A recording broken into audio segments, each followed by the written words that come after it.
Musulman dogallar, hacının şeyle bir sevabı bolsa yöne bir munkaratlar bolýa. Hacın bedragatynna ve istiqbalynna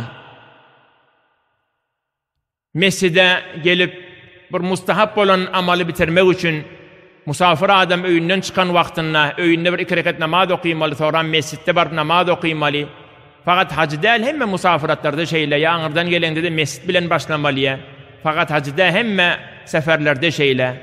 Ama müteessifana bizim aramızda teleke yoň bolupdyr. Zenanalar da mescide gelýär. Zenanu merdan gatmagarym bolýar. Bir hudud-i şer'iden çıkmak musulman doğan. Biz musulman adam. Bizim hemme adamı tepki mevazin-i şeriat bolmaly. Allah Taala'nın Ayşe Peygamber'in hadisi mujtehidlerimiň fıkhına göre bolmaly. Hay hewaga tabi bolmaly değil. Müteessifana garbilerin ve fezai mecazinin bir avahırda tesirat-ı menfisi hicab aradan çıkıp barşi. Hicablı da olsa bet hicab, kasiyatun ariyat. Camianın içinde zenanaların huzuri, şehirlerde göremizde ve bazen ovalarda hicab-ı İslami aradan gidildi. Bir tahaccumat-ı ferhengi, tahaccumat-ı dini bir. Bizim ulu baylıqlamızı hedef karar vermek. İslam'ın şevketini, feraizlerinin biri, raiyet-i hicab ve emniyet-i camiye şöyle mahduş bolugli gelip bir mecalislarda, hayır doğa almalı yerde zenananı mesle getiriye, eyvanı mindirilip bilari eve salınıya, erkeğinin kaptanına haca eten zenananı eve çekiliye, bir aslen bir görünen iştilen zat da musulman doğarlar. Bir mevruda kabul de hiç vakt. Zenanı öyüne gelmeli, öyünne oturmalı, öyünden çıkıp gitmeli. Mescitte asıl işi yok. Yollarda ihtilat bolupdu, bir darım mescitlere zenanu merdan katmagarım bolupdu. Bir hilaf-ı şer'i. Allah'ın qaharı geliyen zadi. Biz Allah'ın yoluna varıyar. Fardı bitiriyar. Bir tarafını bitirip öbür tarafını ayaşağı salmallal. Udkhulu fissilmi kaffe. Din-i İslam'ı kamil formada girmeli. Yu'minune bi ba'd ve yekfurune bi ba'd vel mellah. Ayıpta ya mevrudu kabul mana nefsimin isleyen zadi bir ya kavi. Ay otayı nefsimin islemeyen zadi onu basıracak bolsan onunla bir şirk bolýar. Onu senin ibadetinde 2 tane hudayın var.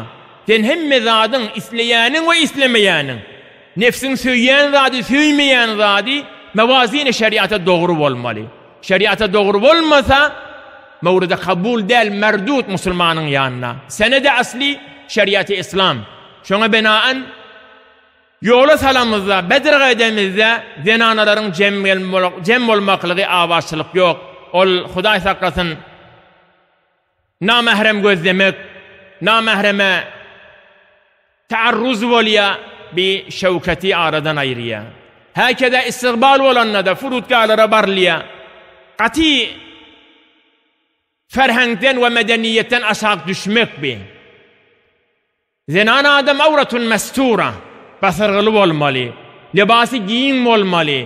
Çargat olmalı. Hemme avratını basırmalı. Şiyagdeyde olmalı. Ama müteessifana katı erbet yola çıkarıyar. Tezekkur şeyle hanavadaların baştaki erkeklerine müteveccih bulan hemmesi merhale evvelle erkeğe müteveccih. Atağa müteveccih. Kullukum ra' ve kullukum mes'ulun an ra'yeti. Atamannan sual ol kıyametta. Ata öz kızını, öz zenanasını, gelini, oğlunu aydıp deyip durmalı. İslah etmeli. Hali şunla aydıp durmalı. Doğru merakize savuk vermeli. Din, diyanet öğretmeli. Şu merakizlere karşı hidayet etmeye dursun. Olay yok. Oğulların terbiyet vermedi yok.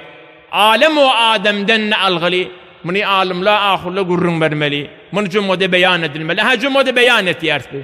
Amel özünüz bilen Müslüman doğan alim adamların fakat vazifeye şer'iti beyan-ı hüküm. Amel adamların özüne bağlı. Şu cihetinden ku enfusekum ve ehlikum nara ödünüz ve ehli ulatınız ottan koruyun diye. Hicab-ı camiye vağan haternak. Haleti buhranida geziyers. Bunu eğer kontrol edilmese, aydılmasa, değilmese kıyamette mesul dünyada onun tüssesi öz gözümüze girer. Allah Teala hemmemne tevfik versin. Allah Teala azdırmasın, ağzına duş etmesin. Huday Teala mümin Müslüman doğrularımıza tevfikini yoldaş etsin inşallah. İman ve İslamiyet'in ilmini bilip, canı deli bilen kabul edip, amel etmek hemmemde inşallah tevfik versin. Camaamız Allah'ın söyleyen caması olup, dünya yaşayışında 5 günlükte saadetmend ve avrey, emniyet ve asayişte din İslam'ın sayesinde yaşamak hemmemde nasip etsin. Vesselamu aleyküm ve rahmetullahi ve berekatuhu.